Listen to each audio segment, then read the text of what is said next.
Olá, tudo bem? Bem-vindos ao Alesp Conecta de hoje. O nosso tema por aqui é o mercado imobiliário e a volta às atividades. Para conversar com a gente, eu recebo José Viana Neto, que é presidente do Cresce São Paulo. Seja bem-vindo, presidente. Eu é que agradeço o convite para estar aqui, Priscila. Bom, eu queria que o senhor começasse falando para a gente como ficou, então, o mercado imobiliário nesse período de pandemia. Bem, nós tivemos alguns momentos aí que foram diferentes, né? A princípio, todo mundo ficou perdido, sem saber o que fazer. Mas logo em seguida, com o uso das ferramentas digitais disponíveis, o mercado começou a se adaptar a essa nova realidade. E os corretores, evidente, começaram a trabalhar, mesmo que com muita dificuldade. E agora nós estamos aí, né, ultrapassando esse momento, retornando às atividades presenciais, mas ainda de maneira muito acanhada, porque a impressão que dá é que o pessoal está reaprendendo a se comportar dentro dessa realidade criada. A questão econômica influenciou muito nas transações imobiliárias? Bastante, até porque houve desemprego e para se adquirir imóvel há necessidade da carteira assinada e, evidente, para poder compor a renda familiar. Nessa questão, houve aqueles que foram afastados temporariamente, os bancos recrudesceram na análise de crédito, muito embora os juros estejam mais adequados, mas ainda assim houve dificuldade para acesso. Na questão no caso das imobiliárias, como elas ficaram nesse momento de quarentena? Foram obrigadas a fechar, os corretores não puderam trabalhar, como funcionou? Sim, fecharam, né? A maioria fechou. Aquelas que funcionaram de portas fechadas e atendendo clientes via web, através de ferramentas digitais, mas ainda assim trabalharam com muita dificuldade. Nós conseguimos constatar aí pelos dados estatísticos dos bancos e também das informações econômicas de que houve uma boa atividade nesse período, porém muito abaixo se comparado com o mesmo período do ano passado.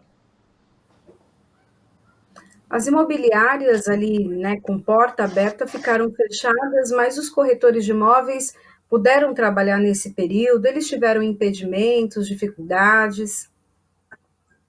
Muitas dificuldades, até porque a maioria dos imóveis estão em condomínios.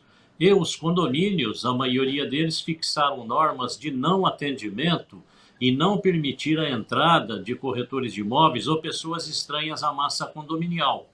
E alguns síndicos radicalizaram com isso. E, evidente, os corretores ficaram sem ter como mostrar os imóveis. E também de parte das pessoas interessadas na aquisição, houve o problema de que as pessoas estavam com medo de sair, medo de ser contaminado.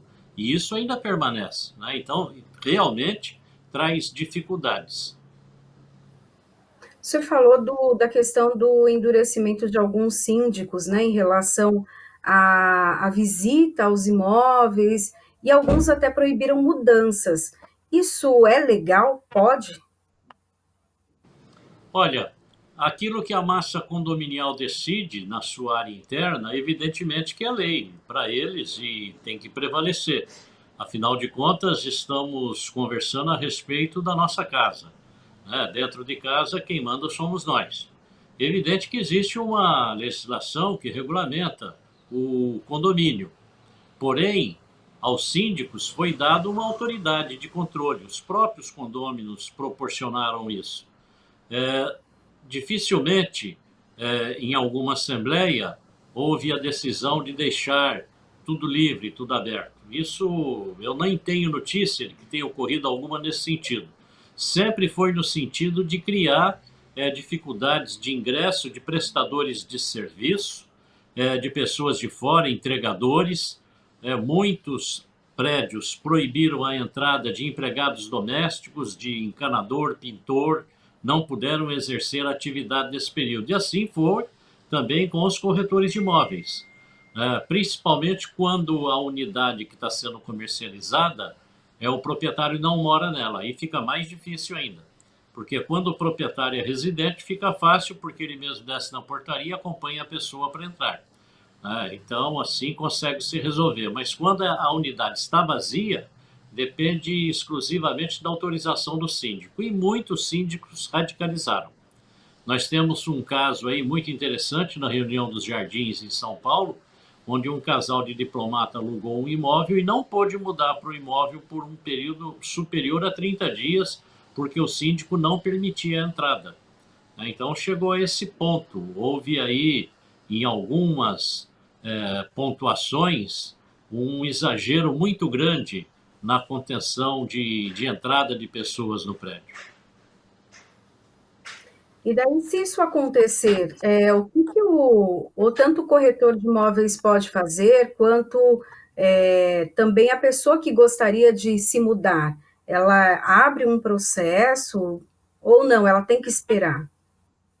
O corretor de imóveis ele depende exclusivamente do proprietário da unidade, porque ele, como condômino, evidentemente que na relação entre condôminos, ele é que tem a obrigação de resolver o problema. O corretor fica impossibilitado por ser uma figura estranha ao condomínio.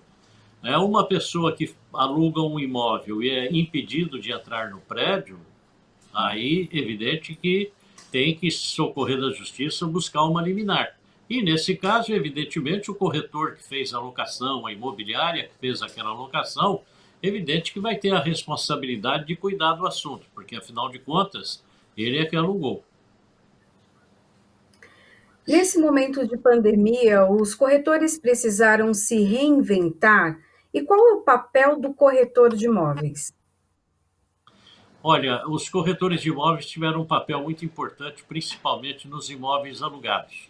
Os proprietários que tinham a locação diretamente administrada por ele próprio, ele teve um grande problema porque ele não conseguiu administrar a questão do inquilino não querer pagar nesse período, ou querer pagar com desconto.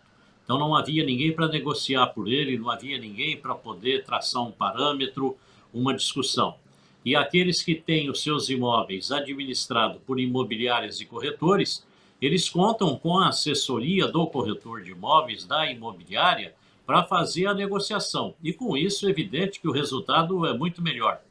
Aí, sem contar ainda que o Cresce colocou à disposição dos corretores de imóveis e das imobiliárias as juntas de conciliação para dirimir dúvidas entre locadores e locatários.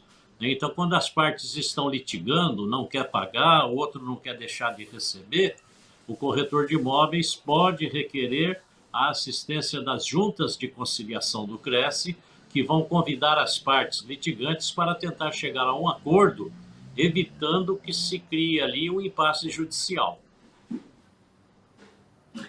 Qual a importância de um corretor de imóveis ali numa transação imobiliária? É uma garantia de que essa transação ela vai ser correta, que o proprietário não vai ter problemas? Evidente, o corretor de imóveis ele tem a obrigação, segundo a legislação, o Código de Ética do Cresce, ele tem que dar toda assistência, ele é obrigado a informar o cliente de todas as condições do negócio, preço, vantagens, desvantagens, enfim, tudo que diz respeito àquela transação, o corretor de imóveis é o responsável direto. E é evidente que para as partes que estão fazendo o negócio comprador e vendedor, poder contar com um intermediador que possa discutir propostas, analisar documentos, é um profissional que está preparado para examinar documentos, termos técnicos de contratos de compra e venda, recibo de sinal, de locação, para o proprietário, para aquele que está comprando ou para aqueles que estão alugando, sem dúvida nenhuma que é uma assessoria técnica muito importante e que traz muita segurança no negócio. Quem pode se tornar corretor de imóveis? O corretor de imóveis é aquele que fez um curso de técnico em transações imobiliárias. Esse curso é ministrado por escolas privadas e tem também a escola do Estado, que é do Instituto Paula Souza, a ETEC. fazendo o curso pela ITEC ou pelas escolas particulares, e esse curso tem também à distância, ele, ao término, aprovado, ele recebe um diploma, o diploma de técnico em transações imobiliárias. De posse desse diploma, ele se dirige ao CRES, tem ali uma documentação para ser apresentada, e ele requer, então, o seu registro definitivo no CRES. E, a partir do momento que foi deferido aquele registro, ele passa a ser um corretor de imóveis. Nesse momento em que muitas pessoas perderam o emprego, estão procurando outras alternativas, né? E mudar, às vezes, de carreira e procuram a profissão de corretor de imóveis. O que precisa ter? Quais as características que uma pessoa precisa ter para se dar bem como corretor? Priscila, um desempregado que venha se aventurar no mercado imobiliário, na intermediação imobiliária, ele não vai se dar bem, porque é uma atividade difícil, complexa. Poucos são os profissionais que conseguem vencer na vida dentro da atividade da corretagem imobiliária. É muito difícil. Eu não acredito que uma pessoa que tenha ficado desempregada vá querer se inscrever no Cresce para ter uma fonte de renda. Por quê? É muito difícil. Ele vai ter que dispor de um tempo, pelo menos 6 meses, para se formar corretor. Depois disso, ele vai entrar no mercado, que é um mercado altamente competitivo e de uma complexidade fora do comum. Até que ele aprenda o perfil do trabalho, vai passar 1 ano e meio, 2 anos aproximadamente. E ele poderá ficar todo esse período sem nenhuma remuneração. Se ele fizer negócio antes disso, é sorte, né? Porque a atividade não é fácil e depende de um tempo de maturação muito grande para que ele possa começar a ter uma certa desenvoltura. Então, eu não acredito que seja aconselhável quem esteja desempregado procurar essa profissão, porque não vai se dar bem, vai ser difícil. E o que o corretor de imóveis precisa ter para se diferenciar?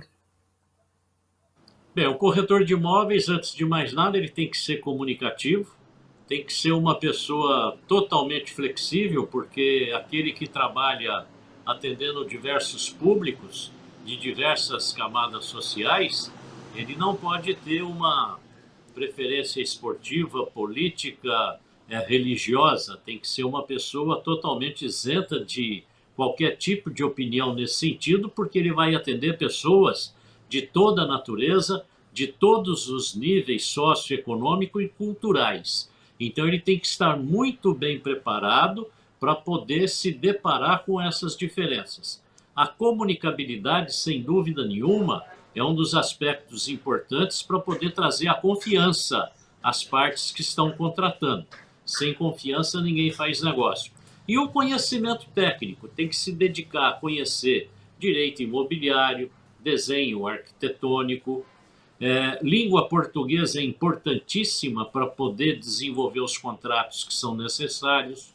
Então, essas características são básicas, né? O profissional que não tiver uma boa comunicabilidade, uma cultura geral adequada, conhecimentos básicos de direito e desenho arquitetônico, não compensa se aventurar na atividade, porque dificilmente vai ter sucesso. Existem cursos extra, né, fora este da formação, que o corretor precisa fazer, ou que seja aconselhável que ele faça, para ter também um destaque e poder fechar bons negócios? Tem muitos cursos. O Cresce mesmo é uma verdadeira universidade. Nós temos mais de 4.000 vídeos técnicos que ficam à disposição no nosso canal de YouTube e também no site do Cresce, à disposição dos corretores de imóveis para eles fazerem a atualização técnica. Além disso, nós temos curso de perito judicial, que muitos corretores de imóveis atuam como peritos judiciais ou assistentes judiciais. Temos o curso de fotografia, curso de avaliação de imóveis, que é o mais complexo que temos. Nós fazemos, inclusive, avaliação de propriedade imobiliária para a Assembleia Legislativa de São Paulo. Recentemente, nós fizemos um trabalho de avaliação do prédio sede da Assembleia Legislativa de São Paulo, assim como fazemos de inúmeros outros prédios públicos. Fizemos do Tribunal de Contas, fizemos do IMB, ali do Centro de Exposições, do Sambódromo. Recentemente fizemos também uma avaliação a pedido do Tribunal de Contas do município e temos convênios com órgãos públicos como Ministério Público Federal, Estadual, prefeituras inúmeras no estado de São Paulo, que os corretores de imóveis fazem avaliação quando o imóvel é de interesse público. Então, é uma atividade que o corretor ele tem toda a condição, acompanhando a programação do Cresce, de manter-se atualizado tecnicamente e ser um profissional de ponta. O senhor falou aí de cursos de fotografia, e hoje a gente, por conta da pandemia, tem usado muito a tecnologia. Eu queria que o senhor falasse um pouco desse aliado, né? Esse novo aliado. A fotografia também vende, né? Agora a imagem também? Sem dúvida nenhuma, a fotografia tem um papel importante porque hoje é tudo feito através da internet. Quando você coloca lá no seu site o anúncio do imóvel, ele obrigatoriamente tem que estar acompanhado das fotografias, senão o cliente nem vai consultá-lo.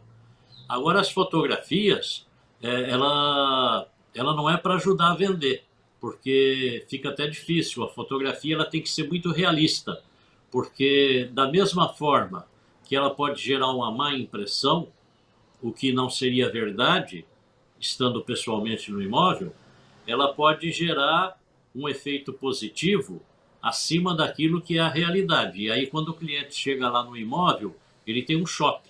Ele vê que aquilo não é bem o que estava na fotografia.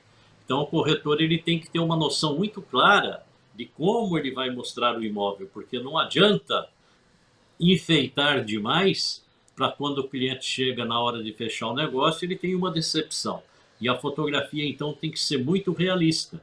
Mas ela é usada, inclusive, para visitas virtuais, fotografias em 3D, né? A pessoa visita todo o imóvel, visita as áreas comuns de um condomínio, jardins, piscinas, passeia pelas ruas do bairro onde está aquele imóvel, conhecendo toda a redondeza. Isso traz uma facilidade muito grande, porque o cliente, quando vai na imobiliária, sai com o corretor, ele vai sair para ver um ou dois imóveis no máximo, porque o resto todo ele já viu através da internet. Então, a tecnologia tem um papel importantíssimo no dia a dia do corretor de imóveis, e agora, nesse período da quarentena, é que nós percebemos a grande utilidade. E muitos corretores fizeram esse curso de fotografia no Cresce, muitos corretores adquiriram máquinas fotográficas em 3D para fazer as visitas virtuais. Então, é um mercado que está crescendo e que merece toda a atenção. O Cresce mesmo está desenvolvendo ferramentas digitais de alta tecnologia, inclusive o nosso portal imobiliário, colocando à disposição dos corretores de imóveis para que a sociedade tenha um canal confiável, fiscalizado, para poder visitar e fazer as suas transações imobiliárias. Então, a área de tecnologia digital, neste momento, ela nos trouxe um ensinamento muito grande. Nesse momento também as pessoas utilizaram as visitas virtuais, mas por vídeos, seja por videochamada ou por vídeos feitos pelos corretores, foi uma estratégia? Sim, e digo para você que é muito interessante, porque o cliente, com receio de sair de casa e ser contaminado com o Covid-19, o corretor ia com o seu celular até o imóvel e mostrava através do celular em tempo real e ali conversando com o interessado, discutindo e debatendo as questões relativas ao negócio. E acredito que seja uma prática que a partir de agora será muito usual. Veja você, né? Nós estamos conversando, você está aí na sede da Assembleia Legislativa e eu estou no litoral, estou em Praia Grande. E nós estamos conversando, de maneira que como se estivéssemos presencialmente. E hoje tudo está assim, né? Hoje os clientes e os corretores de imóveis tem um contato muito grande através da internet, para que quando pessoalmente se encontrem é somente para acertar os últimos detalhes e fazer o fechamento ou não do negócio. O senhor acha então que essa nova maneira de trabalhar com imóveis também veio para ficar? Muita coisa vai mudar, né? Muitas pessoas estão trabalhando home office. O senhor acha que, inclusive, essa questão das imobiliárias porta aberta também pode mudar um pouco? Pode, pode, acredito, vai mudar muito. Colegas corretores de imóveis que pagavam um aluguel aí para ter uma sala, para ter uma loja como escritório, já comentam que preferem não ter mais essa despesa, trabalhar somente de maneira virtual, porque aí fica de casa mesmo. E digo para você, Priscila, é um excelente negócio porque dá uma versatilidade muito grande, né? O corretor pode ficar disponível para clientes que estão distantes, atender vários clientes, não digo simultaneamente, mas em horários muito próximos um do outro. Acaba aquela história de você ir visitar um cliente, digamos, sair da Vila Mariana para ir na Penha. São 2 horas, né? E essas 2 horas dá para fazer muita coisa. 2 horas para ir, 2 horas para voltar, são 4 horas. E esse horário não vai ser mais despendido da forma irresponsável como era antes. Hoje todos vão pensar antes de entrar num carro e sair, gastar combustível, enfrentar o trânsito, arriscar ser assaltado. Então eu acho que tudo isso vai trazer um novo comportamento para o mercado. E o mercado imobiliário, ele é um mercado constituído de pessoas que têm um padrão socioeconômico, uma cultura de um nível bom. E com isso, é evidente que as ferramentas podem ser utilizadas, levando ainda em consideração que, por mais humilde que seja uma pessoa, hoje todo mundo tem o seu smartphone, todo mundo tem a sua conexão de internet. Então, todos ficam acessíveis através das ferramentas digitais. Qual a expectativa para o setor imobiliário, então, para os próximos meses? A expectativa é muito boa, porque nós temos aí uma demanda reprimida, né? Pessoas que estão querendo fazer negócio e até então não tiveram condições de sair para poder fazer negócio. E eu acredito que daqui para o fim do ano, conforme for ampliando as liberdades de circulação, de reuniões, tudo mais, eu acredito que nós vamos viver um bom momento no mercado imobiliário. Há um nível bom ainda de pessoas com carteira assinada, portanto, com acesso a crédito imobiliário. Os juros nunca tiveram tão baixos como estão atualmente. A oferta de imóveis, ela sempre é uma oferta muito boa, né? Os lançamentos que foram feitos esse ano tem muito remanescente aí para ser comercializado. O mercado de imóveis usados, que é o maior mercado que existe, ele está superaquecido. Então, eu acredito que daqui para o fim do ano, com o aumento da liberdade de circulação, nós vamos ter possibilidade de fazer muito negócio, sim. Se notou nesse período de quarentena que as pessoas estavam pesquisando mais sobre imóveis? Foi possível ver isso? Ah, sem dúvida, claro, o portal imobiliário do Cresce mesmo, nesse período, ele foi muito mais visitado. E também os corretores de imóveis cadastraram muito mais imóveis, fizeram pesquisas. Todas as ferramentas digitais nesse período, elas foram muito mais utilizadas do que antes. As ferramentas de videoconferência, de contatos entre partes, elas passaram a ser muito usadas, foram popularizadas e hoje estão aí em grande número sendo utilizadas por diversos setores e pelos corretores de imóveis muito fortemente. E eu percebo isso pelo interesse que despontam os colegas quando nós temos as nossas lives acerca de ferramentas digitais. Sempre o número de participantes é muito grande. O senhor comentou o papel do Cresce, né, nesse apoio ao corretor de imóveis, a parte educativa, mas também é um órgão fiscalizador. Eu queria que o senhor falasse um pouco, então, dessa função também, de fiscalizar e o que o corretor de imóveis não pode fazer de hipótese nenhuma e que ele pode ser punido. Bem, o Cresce ele existe para registrar os profissionais que trabalham na área, que estão habilitados para tal, e fiscalizar o exercício da atividade. Esse é o papel do Cresce.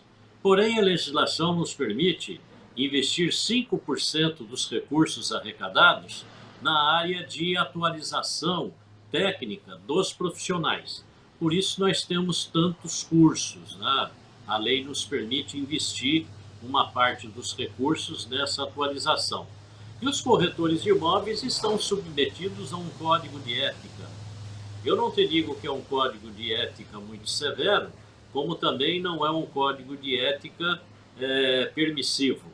Ele é um código de ética, né? Ele foi criado já em 1978 e é uma ferramenta extremamente útil para todo o mercado, porque traz ali os parâmetros pelos quais o corretor deve exercer a sua atividade. Um fato interessante que poucas pessoas sabem: o corretor ele só pode proporcionar consultoria e assessoria técnica a seus clientes. O corretor de imóveis ele não pode influenciar o cliente no momento da decisão. Qual imóvel eu devo comprar? O corretor não pode opinar. A nossa legislação, nosso código de ética proíbe isso. E muita gente tem o corretor de imóveis como um vendedor de imóveis. E o corretor não é vendedor. Ele é um assessor, um consultor. Ele está ali para proteger o patrimônio. Quando a profissão foi regulamentada lá no dia 27 de agosto de 1962, ali ela foi criada com o seguinte objetivo: de que a sociedade pudesse contar com um profissional que lhe desse assessoria técnica nas transações imobiliárias. E qual o objeto de trabalho do corretor? A proteção patrimonial das partes envolvidas na transação.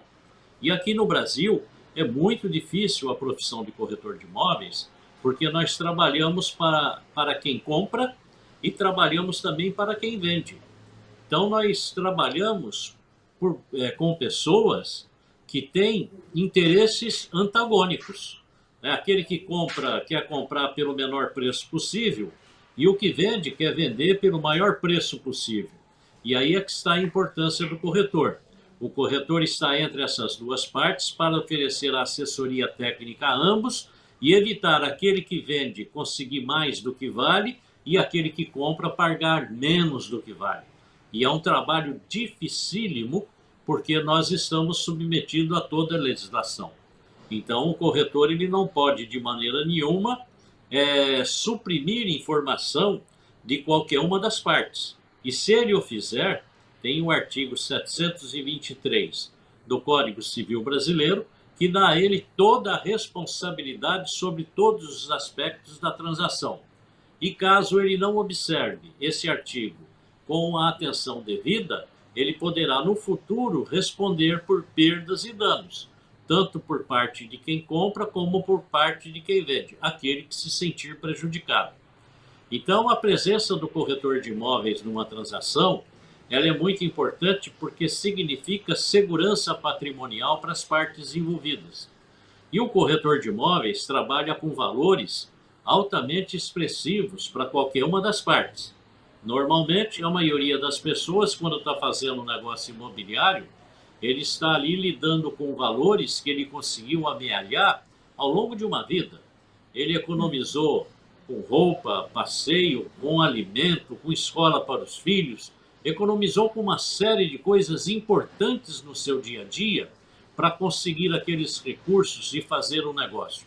Portanto, a nossa responsabilidade como profissionais é muito grande, porque nós estamos lidando ali com o sonho da casa própria, com a aspiração principal de todo ser humano, que ter a sua propriedade imobiliária para que possa chamar de lar. Então, o corretor de imóveis tem essa importância fundamental e a ética é o princípio, é a base de tudo. O corretor de imóveis que não for ético, que não tiver seriedade e honestidade, é evidente que ele não vai ficar no mercado. E não é só pela rejeição que ele vai ter dos clientes, é também pelo Cresce que irá processá-lo e nesses processos ele pode inclusive ter a sua inscrição cancelada e ficar impedido de exercer esta atividade em todo o território nacional.